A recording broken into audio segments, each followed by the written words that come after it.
गलातियों अध्याय 1। पौलुस की, जो न मनुष्यों की ओर से और न मनुष्य के द्वारा वरन यीशु मसीह और परमेश्वर पिता के द्वारा जिसने उसको मरे हुओं में से जिलाया प्रेरित है, और सारे भाइयों की ओर से जो मेरे साथ है, गलातिया की कलीसियाओं के नाम, परमेश्वर पिता और हमारे प्रभु यीशु मसीह की ओर से तुम्हें अनुग्रह और शान्ति मिलती रहे।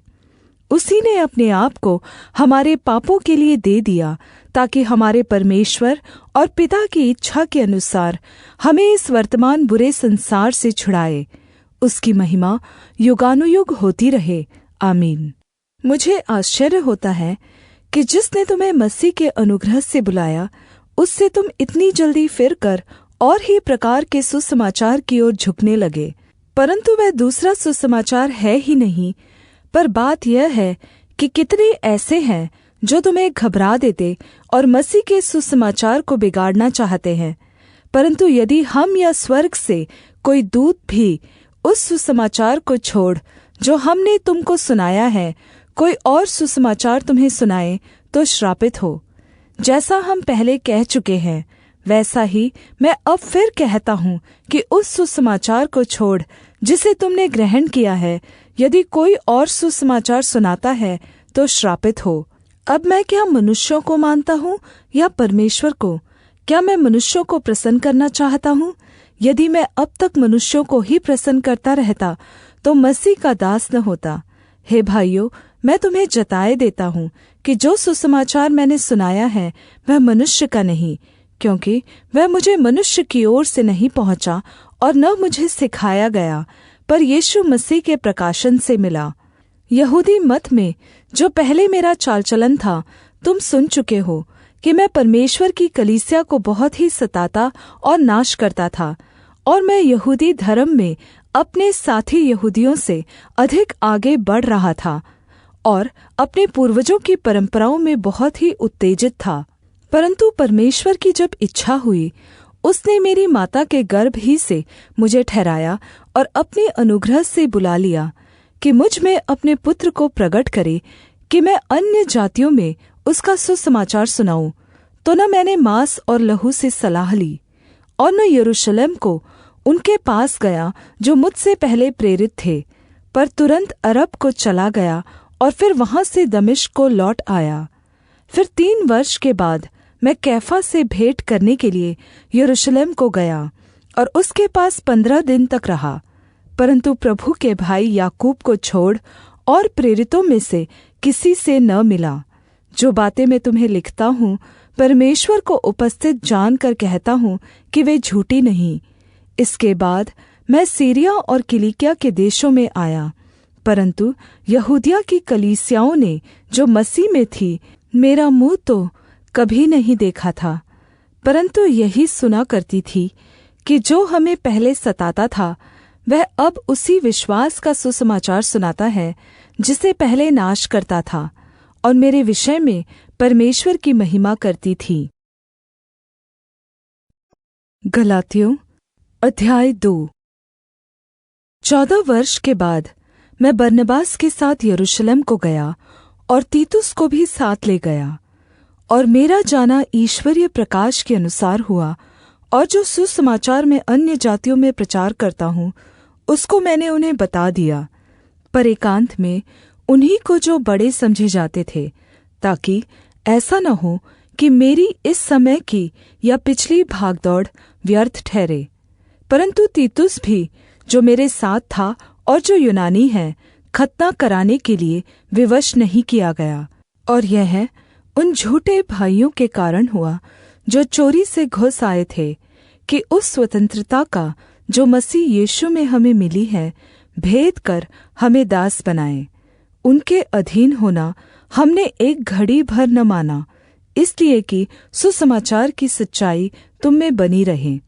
फिर जो लोग कुछ समझे जाते थे, वे चाहे कैसे भी थे, मुझे इससे कुछ काम नहीं। परमेश्वर किसी का पक्षपात नहीं करता, उनसे मुझे कुछ भी नहीं प्राप्त हुआ। परंतु इसके विपरीत उन्होंने देखा कि जैसा खतना किए हुए लोगों के लिए सुसमाचार का काम पतरस को सौंपा गया, वैसा ही खतना रहितों के लिए मुझे सुसमाचार सुनाना सौंपा गया। क्योंकि जिसने पतरस से खतना किए हुओं में प्रेरिताई का कार्य बड़े प्रभाव सहित करवाया, उसी ने मुझसे भी अन्य जातियों में प्रभावशाली कार्य करवाया। और जब उन्होंने उस अनुग्रह को जो मुझे मिला था जान लिया, तो याकूब और कैफा और यूहन्ना ने, जो कलीसिया के खम्भे समझे जाते थे, मुझको और बरनबास को संगति का दाहिना हाथ देकर संग कर लिया कि हम अन्य जातियों के पास जाएं और वे खतना किए हुओं के पास। केवल यह कहा कि हम कंगालों की सुधि ले, और इसी काम को करने का मैं आप भी यत्न कर रहा था। पर जब कैफा अन्ताकिया में आया, तो मैंने उसके मुँह पर उसका सामना किया, क्योंकि वह दोषी ठहरा था, इसलिए कि याकूब की ओर से कुछ लोगों के आने से पहले वह अन्य जातियों के साथ खाया करता था। परंतु जब वे आए, तो खतना किए हुए लोगों के डर के मारे उनसे हट गया और किनारा करने लगा। और उसके साथ शेष यहूदियों ने भी कपट किया, यहाँ तक कि बरनबास भी उनके कपट में पड़ गया। पर जब मैंने देखा कि वे सुसमाचार की सच्चाई पर सीधी चाल नहीं चलते, तो मैंने सबके सामने कैफा से कहा, जब तू यहूदी होकर अन्य जातियों के समान चलता है और यहूदियों के समान नहीं, तो तू अन्य जातियों को यहूदियों के समान चलने को क्यों कहता है? हम जो जन्म के यहूदी हैं और पापी अन्य जातियों में से नहीं, तो भी यह जानकर कि मनुष्य व्यवस्था के कामों से नहीं, पर केवल यीशु मसीह पर विश्वास करने के द्वारा धर्मी ठहरता है, हमने आप भी मसीह यीशु पर विश्वास किया कि हम व्यवस्था के कामों से नहीं, पर मसीह पर विश्वास करने से धर्मी ठहरे। इसलिए कि व्यवस्था के कामों से कोई प्राणी धर्मी न ठहरेगा। हम जो मसीह में धर्मी ठहरना चाहते हैं, यदि आप ही पापी निकले, तो क्या मसीह पाप का सेवक है? कदापि नहीं। क्योंकि जो कुछ मैंने गिरा दिया, यदि उसी को फिर बनाता हूँ, तो अपने आप को अपराधी ठहराता हूँ। मैं तो व्यवस्था के द्वारा व्यवस्था के लिए मर गया कि परमेश्वर के लिए जीऊँ। मैं मसीह के साथ क्रूस पर चढ़ाया गया हूँ, और अब मैं जीवित न रहा, पर मसीह मुझ में जीवित है। और मैं शरीर में अब जो जीवित हूँ, तो केवल उस विश्वास से जीवित हूँ जो परमेश्वर के पुत्र पर है, जिसने मुझसे प्रेम किया और मेरे लिए अपने आप को दे दिया। मैं परमेश्वर के अनुग्रह को व्यर्थ नहीं ठहराता, क्योंकि यदि व्यवस्था के द्वारा धार्मिकता होती, तो मसीह का मरना व्यर्थ होता। गलातियों अध्याय 3। हे निर्बुद्धि गलातियों, किसने तुम्हें मोह लिया? तुम्हारी तो मानो आँखों के सामने यीशु मसीह क्रूस पर दिखाया गया। मैं तुमसे केवल यह जानना चाहता हूँ कि तुमने पवित्र आत्मा को क्या व्यवस्था के कामों से या विश्वास के समाचार से पाया? क्या तुम ऐसे निर्बुद्धि हो कि आत्मा की रीति पर आरंभ करके अब शरीर की रीति पर अंत करोगे? क्या तुमने इतना दुख व्यर्थ उठाया? परंतु कदाचित व्यर्थ नहीं। इसलिए जो तुम्हें आत्मा दान करता और तुम में सामर्थ्य के काम करता है, वह क्या व्यवस्था के कामों से या विश्वास के सुसमाचार से ऐसा करता है? अब्राहम ने तो परमेश्वर पर विश्वास किया और यह उसके लिए धार्मिकता गिनी गई। तो यह जान लो कि जो विश्वास करने वाले हैं, वे ही अब्राहम की संतान हैं। और पवित्र शास्त्र ने पहले ही से यह जानकर कि परमेश्वर अन्य जातियों को विश्वास से धर्मी ठहराएगा, पहले ही से अब्राहम को यह सुसमाचार सुना दिया कि तुझ में सब जातियां आशीष पाएंगी। तो जो विश्वास करने वाले हैं, वे विश्वासी अब्राहम के साथ आशीष पाते हैं। अतः जितने लोग व्यवस्था के कामों पर भरोसा रखते हैं, वे सब श्राप के अधीन हैं, क्योंकि लिखा है, जो कोई व्यवस्था की पुस्तक में लिखी हुई सब बातों के करने में स्थिर नहीं रहता, वह श्रापित है। पर यह बात प्रगट है कि व्यवस्था के द्वारा परमेश्वर के यहाँ कोई धर्मी नहीं ठहरता, क्योंकि धर्मी जन विश्वास से जीवित रहेगा। पर व्यवस्था का विश्वास से कुछ संबंध नहीं, पर जो उनको मानेगा वह उनके कारण जीवित रहेगा। मसीह ने, जो हमारे लिए श्रापित बना, हमें मोल लेकर व्यवस्था के श्राप से छुड़ाया, क्योंकि लिखा है, जो कोई काठ पर लटकाया जाता है वह श्रापित है। यह इसलिए हुआ कि अब्राहम की आशीष मसीह यीशु में अन्य जातियों तक पहुँचे, और हम विश्वास के द्वारा उस आत्मा को प्राप्त करें जिसकी प्रतिज्ञा हुई है। हे भाइयों, मैं मनुष्य की रीति पर कहता हूँ कि मनुष्य की वाचा भी जो पक्की हो जाती है, तो न कोई उसे टालता है और न उसमें कुछ बढ़ाता है। अतः प्रतिज्ञाएँ अब्राहम को और उसके वंश को दी गई। वह यह नहीं कहता वंशों को, जैसे बहुतों के विषय में कहा, पर जैसे एक के विषय में कि तेरे वंश को, और वह मसीह है। पर मैं यह कहता हूँ कि जो वाचा परमेश्वर ने पहले से पक्की की थी, उसको व्यवस्था 430 वर्ष के बाद आकर नहीं टाल सकती कि प्रतिज्ञा व्यर्थ ठहरे। क्योंकि यदि विरासत व्यवस्था से मिली है तो फिर प्रतिज्ञा से नहीं, परंतु परमेश्वर ने अब्राहम को प्रतिज्ञा के द्वारा दे दी है। तब फिर व्यवस्था क्या रही? वह तो अपराधों के कारण बाद में दी गई कि उस वंश के आने तक रहे जिसको प्रतिज्ञा दी गई थी, और व्यवस्था स्वर्गदूतों के द्वारा एक मध्यस्थ के हाथ ठहराई गई। मध्यस्थ तो एक का नहीं होता, परंतु परमेश्वर एक ही है। तो क्या व्यवस्था परमेश्वर की प्रतिज्ञाओं के विरोध में है? कदापि नहीं। क्योंकि यदि ऐसी व्यवस्था दी जाती जो जीवन दे सकती, तो सचमुच धार्मिकता व्यवस्था से होती। परंतु पवित्र शास्त्र ने सबको पाप के अधीन कर दिया, ताकि वह प्रतिज्ञा जिसका आधार यीशु मसीह पर विश्वास करना है, विश्वास करने वालों के लिए पूरी हो जाए। पर विश्वास के आने से पहले व्यवस्था की अधीनता में हम कैद थे, और उस विश्वास के आने तक जो प्रगट होने वाला था, हम उसी के बंधन में रहे। इसलिए व्यवस्था मसीह तक पहुँचाने के लिए हमारी शिक्षक हुई है कि हम विश्वास से धर्मी ठहरे। परंतु जब विश्वास आ चुका तो हम अब शिक्षक के अधीन न रहे, क्योंकि तुम सब उस विश्वास करने के द्वारा जो मसीह यीशु पर है परमेश्वर की संतान हो। और तुम में से जितनों ने मसीह में बपतिस्मा लिया है, उन्होंने मसीह को पहन लिया है।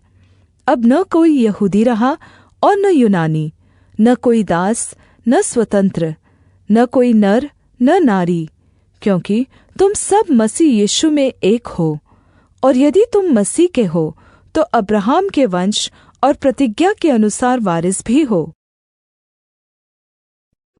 गलातियों अध्याय 4।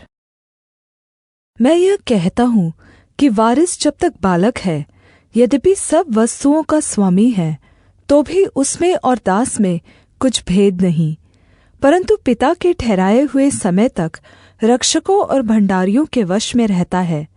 वैसे ही हम भी जब बालक थे तो संसार की आदि शिक्षा के वश में होकर दास बने हुए थे।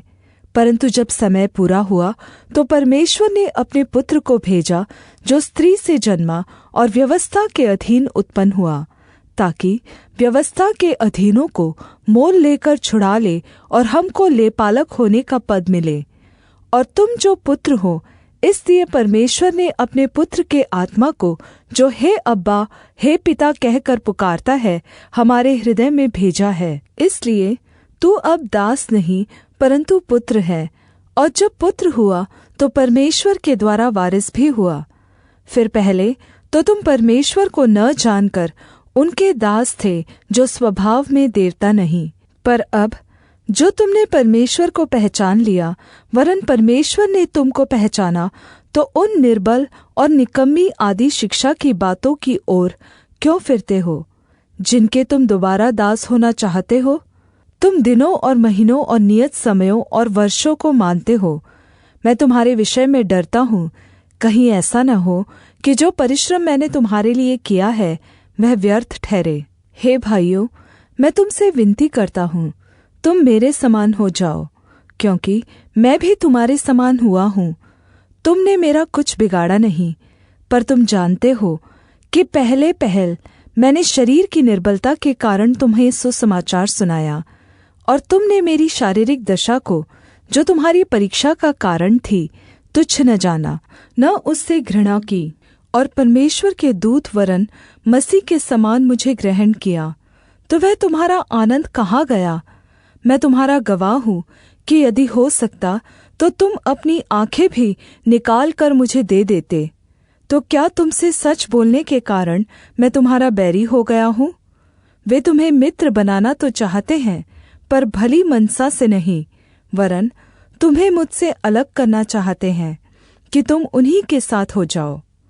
पर उत्साही होना अच्छा है कि भली बात में हर समय यत्न किया जाए, न केवल उसी समय कि जब मैं तुम्हारे साथ रहता हूँ। हे मेरे बालकों, जब तक तुम में मसीह का रूप न बन जाए, तब तक मैं तुम्हारे लिए फिर जच्चा के समान पीड़ाएँ सहता हूँ। इच्छा तो यह होती है कि अब तुम्हारे पास आकर और ही प्रकार से बोलूँ, क्योंकि तुम्हारे विषय में मैं विकल हूँ। तुम जो व्यवस्था के अधीन होना चाहते हो, मुझसे कहो, क्या तुम व्यवस्था की नहीं सुनते? यह लिखा है कि अब्राहम के 2 पुत्र हुए, एक दासी से और एक स्वतंत्र स्त्री से। परंतु जो दासी से हुआ वह शारीरिक रीति से जन्मा, और जो स्वतंत्र स्त्री से हुआ वह प्रतिज्ञा के अनुसार जन्मा। इन बातों में दृष्टांत है। ये स्त्रियां मानो 2 वाचाएं हैं, एक तो सीनै पहाड़ की, जिससे दास ही उत्पन्न होते हैं, और वह हागार है। और हागार मानो अरब का सीनै पहाड़ है, और आधुनिक यरूशलेम उसके तुल्य है, क्योंकि वह अपने बालकों समेत दासत्व में है। पर ऊपर की यरूशलेम स्वतंत्र है, और वह हमारी माता है, क्योंकि लिखा है, हे बाँझ, तू जो नहीं जनती, आनन्द कर। तू जिसको पीड़ाएँ नहीं उठती, गला खोल कर जय जयकार कर, क्योंकि त्यागी हुई की संतान सुहागिन की संतान से भी अधिक है। हे भाइयों, हम इसहाक के समान प्रतिज्ञा की संतान हैं, और जैसा उस समय शरीर के अनुसार जन्मा हुआ आत्मा के अनुसार जन्मे हुए को सताता था, वैसा ही अब भी होता है। परन्तु पवित्र शास्त्र क्या कहता है?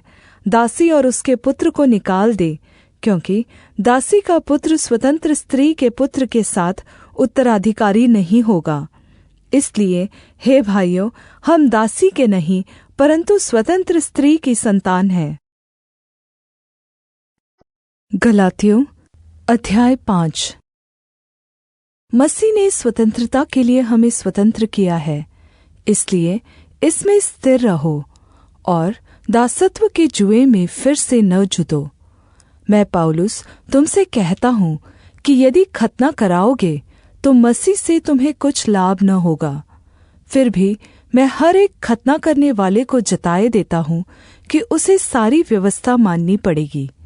तुम जो व्यवस्था के द्वारा धर्मी ठहरना चाहते हो, मसीह से अलग और अनुग्रह से गिर गए हो, क्योंकि आत्मा के कारण हम विश्वास से आशा की हुई धार्मिकता की प्रतीक्षा करते हैं, और मसीह यीशु में न खतना रहित कुछ काम का है, परंतु केवल विश्वास का, जो प्रेम के द्वारा प्रभाव करता है। तुम तो भली भांति दौड़ रहे थे, अब किसने तुम्हें रोक दिया कि सत्य को न मानो? ऐसी सीख तुम्हारे बुलाने वाले की ओर से नहीं। थोड़ा सा खमीर सारे गूंदे हुए आटे को खमीर कर डालता है। मैं प्रभु पर तुम्हारे विषय में भरोसा रखता हूँ कि तुम्हारा कोई दूसरा विचार न होगा, परंतु जो तुम्हें घबरा देता है वह कोई क्यों न हो, दंड पाएगा। हे भाइयों, यदि मैं अब तक खतना का प्रचार करता हूँ तो क्यों अब तक सताया जाता हूँ? फिर तो क्रूस की ठोकर जाती रही। भला होता कि जो तुम्हें डावाडोल करते हैं वे अपना अंग ही काट डालते। हे भाइयों, तुम स्वतंत्र होने के लिए बुलाए गए हो, परंतु ऐसा न हो कि यह स्वतंत्रता शारीरिक कामों के लिए अवसर बने, वरन प्रेम से एक दूसरे के दास बनो। क्योंकि सारी व्यवस्था इस एक ही बात में पूरी हो जाती है, तू अपने पड़ोसी से अपने समान प्रेम रख। पर यदि तुम एक दूसरे को दांत से काटते और फाड़ खाते हो तो चौकस रहो कि एक दूसरे का सत्यानाश न कर दो। पर मैं कहता हूँ, आत्मा के अनुसार चलो तो तुम शरीर की लालसा किसी रीति से पूरी न करोगे, क्योंकि शरीर आत्मा के विरोध में और आत्मा शरीर के विरोध में लालसा करता है, और ये एक दूसरे के विरोधी है, इसलिए कि जो तुम करना चाहते हो वह न करने पाओ। और यदि तुम आत्मा के चलाए चलते हो तो व्यवस्था के अधीन न रहे। शरीर के काम तो प्रगट है, अर्थात् व्यभिचार, गंदे काम, लुचपन, मूर्ति पूजा, टोना, बैर, झगड़ा, ईर्ष्या, क्रोध, विरोध, फूट, विधर्म, डाह, मतवालापन, लीला क्रीड़ा और इनके जैसे और काम हैं। इनके विषय में मैं तुमको पहले से कह देता हूँ, जैसा पहले कह भी चुका हूँ, कि ऐसे काम करने वाले परमेश्वर के राज्य के वारिस न होंगे। पर आत्मा का फल प्रेम, आनंद, शान्ति, धीरज और दया, भलाई, विश्वास, नम्रता और संयम है। ऐसे कामों के विरोध में कोई व्यवस्था नहीं। और जो मसीह यीशु के हैं, उन्होंने शरीर को उसकी लालसाओं और अभिलाषाओं समेत क्रूस पर चढ़ा दिया है। यदि हम आत्मा के द्वारा जीवित हैं, तो आत्मा के अनुसार चले भी। हम घमंडी होकर न एक दूसरे को छेड़े और न एक दूसरे से डाह करे। गलातियों अध्याय 6। हे भाइयों, यदि कोई मनुष्य किसी अपराध में पकड़ा जाए, तो तुम जो आत्मिक हो नम्रता के साथ ऐसे को संभालो, और अपनी भी देखरेख करो कि तुम भी परीक्षा में न पड़ो। तुम एक दूसरे का भार उठाओ और इस प्रकार मसीह की व्यवस्था को पूरी करो। क्योंकि यदि कोई कुछ न होने पर भी अपने आप को कुछ समझता है, तो अपने आप को धोखा देता है। पर हर एक अपने ही काम को जांच ले, और तब दूसरे के विषय में नहीं, परंतु अपने ही विषय में उसको घमंड करने का अवसर होगा। क्योंकि हर एक व्यक्ति अपना ही बोझ उठाएगा। जो वचन की शिक्षा पाता है, वह सब अच्छी वस्तुओं में सिखाने वाले को भागी करे। धोखा न खाओ, परमेश्वर उपहास में नहीं उड़ाया जाता। क्योंकि मनुष्य जो कुछ बोता है वही काटेगा। क्योंकि जो अपने शरीर के लिए बोता है, वह शरीर के द्वारा विनाश की कटनी काटेगा, और जो आत्मा के लिए बोता है, वह आत्मा के द्वारा अनंत जीवन की कटनी काटेगा। हम भले काम करने में साहस न छोड़े, क्योंकि यदि हम ढीले न हो तो ठीक समय पर कटनी काटेंगे। इसलिए जहाँ तक अवसर मिले, हम सब के साथ भलाई करें, विशेष करके विश्वासी भाइयों के साथ। देखो, मैंने कैसे बड़े-बड़े अक्षरों में तुमको अपने हाथ से लिखा है। जितने लोग शारीरिक दिखावा चाहते हैं, वे तुम्हारे खतना करवाने के लिए दबाव देते हैं, केवल इसलिए कि वे मसीह के क्रूस के कारण सताए न जाएं। क्योंकि खतना करने वाले आप तो व्यवस्था पर नहीं चलते, पर तुम्हारा खतना कराना इसलिए चाहते हैं कि तुम्हारी शारीरिक दशा पर घमंड करें। पर ऐसा न हो कि मैं और किसी बात का घमंड करूं, केवल हमारे प्रभु यीशु मसीह के क्रूस का, जिसके द्वारा संसार मेरी दृष्टि में और मैं संसार की दृष्टि में क्रूस पर चढ़ाया गया हूँ। क्योंकि न खतना और न खतना रहित कुछ है, परंतु नई सृष्टि महत्वपूर्ण है। और जितने इस नियम पर चलेंगे, उन पर और परमेश्वर के इस्राएल पर शान्ति और दया होती रहे। आगे को कोई मुझे दुख न दे, क्योंकि मैं यीशु के दागों को अपनी देह में लिए फिरता हूँ। हे भाइयों, हमारे प्रभु यीशु मसीह का अनुग्रह तुम्हारी आत्मा के साथ रहे। आमीन।